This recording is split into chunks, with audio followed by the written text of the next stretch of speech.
অনাকাঙ্ক্ষিত ঘটনার জন্য দুঃখ প্রকাশ করলেন যুবদল নেতা নয়ন। জামায়াতে কোন পদ পাচ্ছেন এটিএম আজহার? ফ্যাসিবাদের রাজনীতির শূন্যস্থান পূরণে জামায়াত শিবিরের অপচেষ্টা। ক্যাম্পাসে অস্থিরতা বাড়াচ্ছে ছাত্র শিবির, গুপ্তচর রাজনীতির অভিযোগ। এতক্ষণ শুনছিলেন সংবাদ শিরোনাম, এবারে বিস্তারিত। একাত্তরের মুক্তিযুদ্ধের সময় মানবতা বিরোধী অপরাধের মামলায় মৃত্যুদণ্ডাদেশ থেকে খালাস ও মুক্তি পাওয়ার পর মগবাজারে দলের কেন্দ্রীয় কার্যালয়ে বসছেন জামায়াত ইসলামীর নেতা এটিএম আজহারুল ইসলাম। তাকে আলাদা কক্ষ দেওয়া হয়েছে, তবে এখনও দলীয় কোনো পদ বা দায়িত্বে অধিষ্ঠিত করা হয়নি এটিএম আজহারুল ইসলামকে। দলীয় সূত্রগুলো জানিয়েছে, প্রায় 13 বছর ধরে কারাবন্দী থেকেও তিনি জামায়াতের কেন্দ্রীয় মজলিসে শুরার সদস্য নির্বাচিত হয়ে আসছেন। গত বুধবার এটিএম আজহারুল ইসলাম মুক্তি পেয়েছেন। তখন থেকে বিভিন্ন মাধ্যমে গুঞ্জন ছড়ায় যে তিনি জামায়াতের আমির হচ্ছেন। দলটির একাধিক দায়িত্বশীল নেতাদের সঙ্গে কথা বললে তারা জানিয়েছেন, দলের গঠনতন্ত্র অনুযায়ী সদ্য কারামুক্ত নেতা এটিএম আজহারুল ইসলামের এখনই আমির বা দলীয় প্রধান হওয়ার সুযোগ নেই। কারণ আমির নির্বাচিত হন দলের রুকন বা শপথধারী সদস্যদের প্রত্যক্ষ ভোটের মাধ্যমে। বর্তমানে আমির ডক্টর শফিকুর রহমান 3 বছর মেয়াদের জন্য নির্বাচিত হয়েছেন। আগামী 31 ডিসেম্বর পর্যন্ত তার মেয়াদ। এই বছর শেষে আবার জামায়াতের আমির পদে নির্বাচন প্রক্রিয়া শুরু হবে। ওই নেতারা জানিয়েছেন, পরবর্তী আমির পদের জন্য কারা প্রতিদ্বন্দ্বিতায় থাকবেন তার জন্য 3 জনের একটি বাছাই তালিকা হবে। এই 3 জন কারা হবেন সেটা মজলিসে শুরার সদস্যদের গোপন ভোটে ঠিক করা হবে। এই 3 জনের নাম সারা দেশের রুকনদের জানিয়ে দেওয়া হলে এরপর সারা দেশের রুকনরা গোপন ব্যালটে এই 3 জনের মধ্যে যে কাউকে আমির পদের জন্য ভোট দিতে পারেন। এই 3 জনের বাইরেও কারো কাছে অন্য কাউকে আমির পদের জন্য যোগ্য মনে হলে তিনি তাকে ভোট দিতে পারেন। এরপর নির্বাচনের জন্য গঠিত নির্বাচন কমিশন ভোট গণনা করে সর্বোচ্চ ভোটপ্রাপ্তকে আমির ঘোষণা করে। এটিএম আজহারকে আমির হতে এই প্রক্রিয়ায় ভোটের মাধ্যমে নির্বাচিত হয়ে আসতে হবে।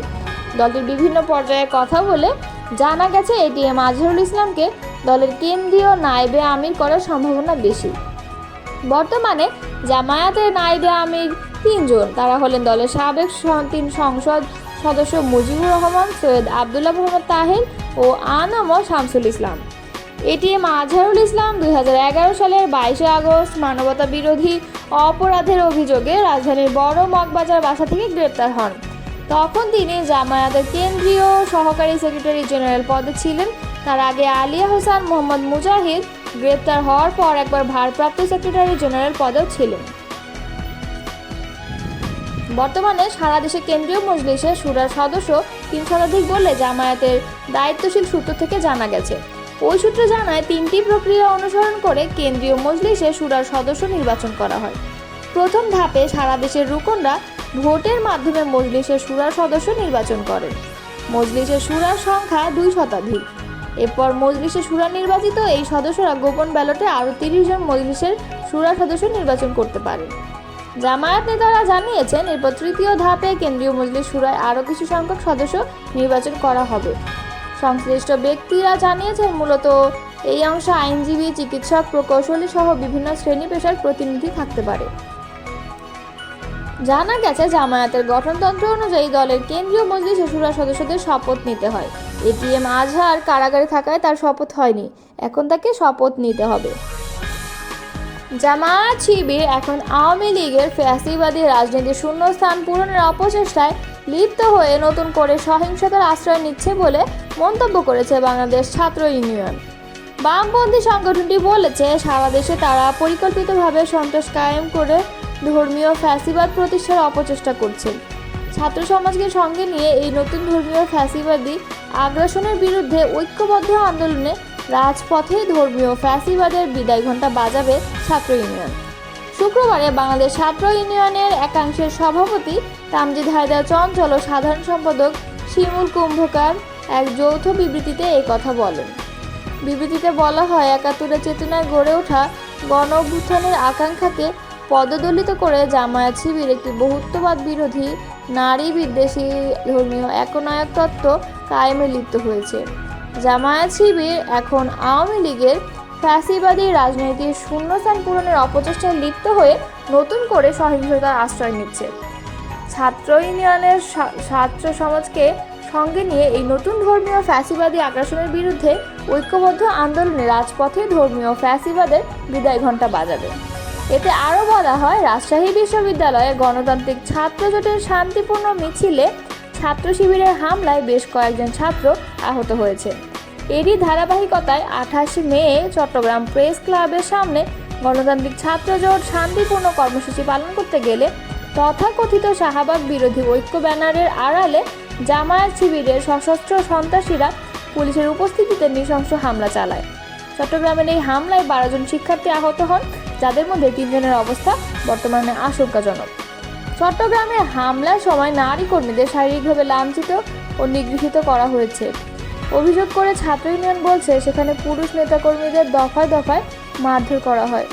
এছাড়া 29 মে মৌলভীবাজারে একটি ফেসবুক স্ট্যাটাসের কারণে প্রগতিশীল ছাত্র সংগঠন ছাত্রফ্রন্টের এক নেতাকে হেনস্থা ও ভয়ভীতি প্রদর্শন করা হয়েছে।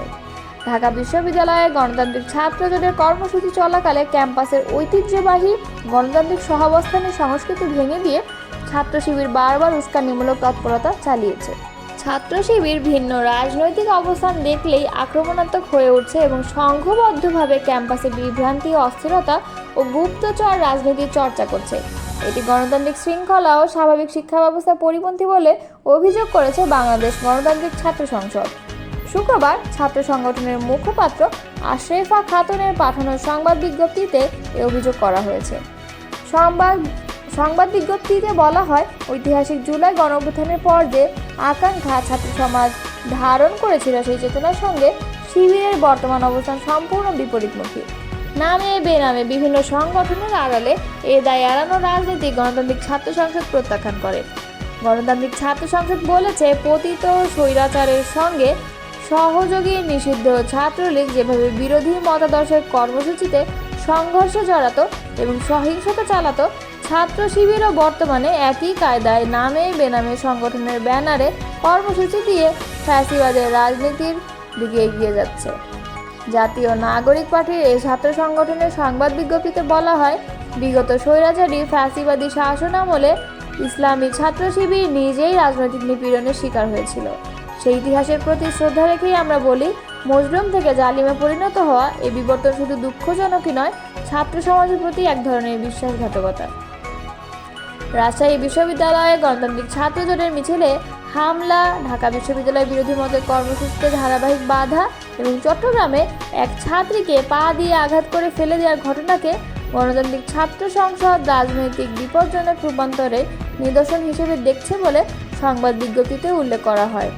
সম্প্রতি গঠিত সংগঠনটি বলছে, গুপ্ত রাজনীতির চর্চা, গুপ্ত এজেন্ডা বাস্তবায়ন এবং নামে বেনামে বিভিন্ন সংগঠনের মাধ্যমে রাজনৈতিক উদ্দেশ্য হাসিলের প্রবণতা ছাত্র রাজনীতির জন্য মারাত্মক হুমকি।